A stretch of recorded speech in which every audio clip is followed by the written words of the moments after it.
Psalm 78. God's goodness and Israel's ingratitude. Give ear, O my people, to my teaching. Incline your ears to the words of my mouth. I will open my mouth in a parable. I will utter dark sayings from of old, things that we have heard and known, that our ancestors have told us. We will not hide them from their children. We will tell to the coming generation the glorious deeds of the Lord and his might, and the wonders that he has done. He established a decree in Jacob, and appointed a law in Israel, which he commanded our ancestors to teach their children.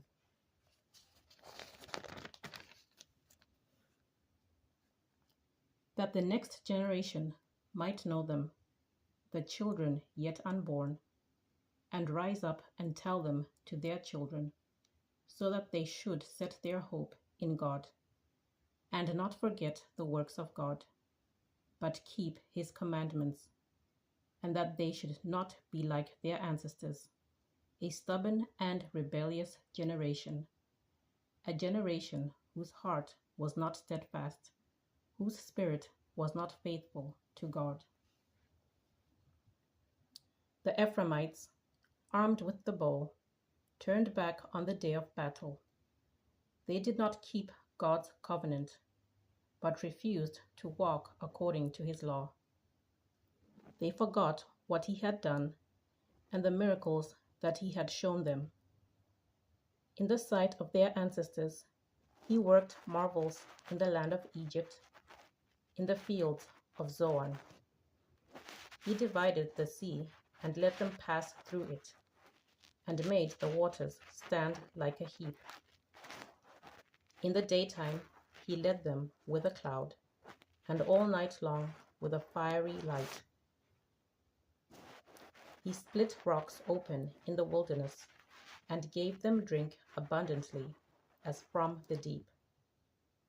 He made streams come out of the rock, and caused waters to flow down like rivers.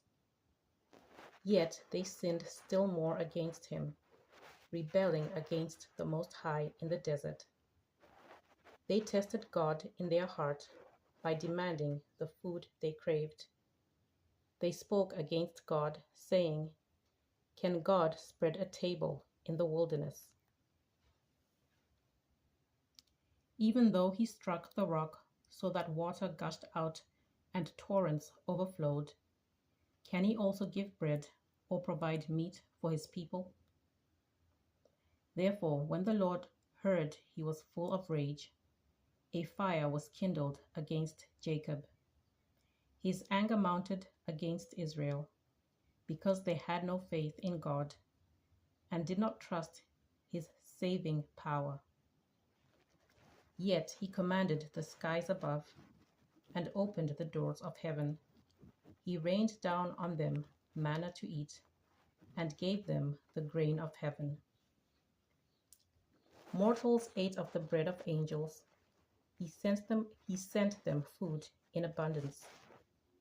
He caused the east wind to blow in the heavens, and by his power he led out the south wind. He rained flesh upon them like dust, winged birds like the sand of the seas. He let them fall within their camp, all around their dwellings. And they ate and were well filled, for he gave them what they craved. But before they had satisfied their craving, while the food was still in their mouths, the anger of God rose against them, and he killed the strongest of them, and laid low the flower of Israel. In spite of all this, they still sinned. They did not believe in his wonders. So he made their days vanish like a breath, and their years in terror. When he killed them, they sought for him. They repented and sought God earnestly. They remembered that God was their rock, the Most High God, their Redeemer. But they flattered him with their mouths, they lied to him with their tongues. Their heart was not steadfast towards him, they were not true to his covenant. Yet he, being compassionate, forgave their iniquity, and did not destroy them. Often he restrained his anger, and did not stir up all his wrath. He remembered that they were but flesh, a wind that passes and does not come again. How often they rebelled against him in the wilderness, and grieved him in the desert. They tested God again and again, and provoked the Holy One of Israel. They did not keep in mind his power, or the day when he redeemed them from the foe, when he displayed his signs in Egypt, and his miracles in the fields of Zoan. He turned their rivers to blood, so that they could not drink of their streams. He sent among them swarms of flies, which devoured them, and frogs, which destroyed them.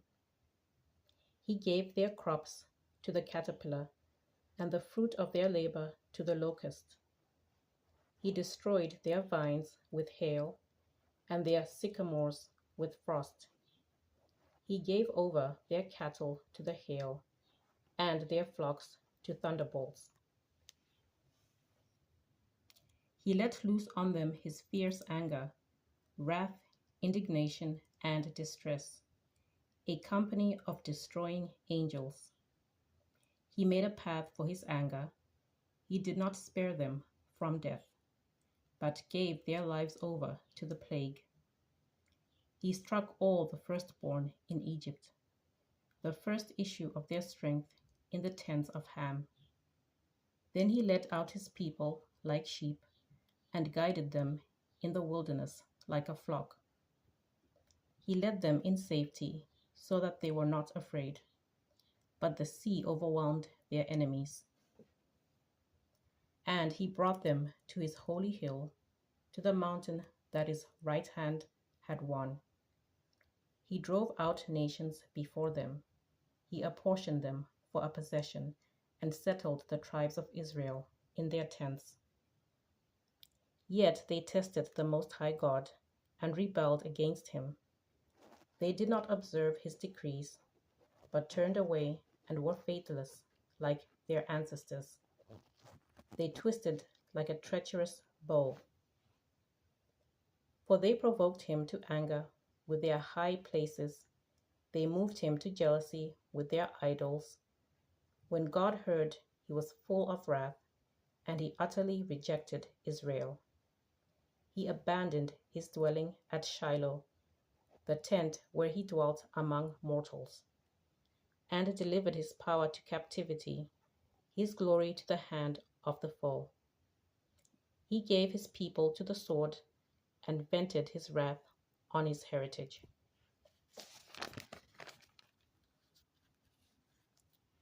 Fire devoured their young men, and their girls had no marriage song. Their priests fell by the sword, and their widows made no lamentation. Then the Lord awoke as from sleep, like a warrior shouting because of wine. He put his adversaries to rout.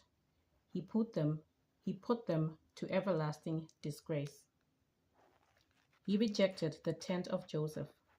He did not choose the tribe of Ephraim, but he chose the tribe of Judah, Mount Zion, which he loves.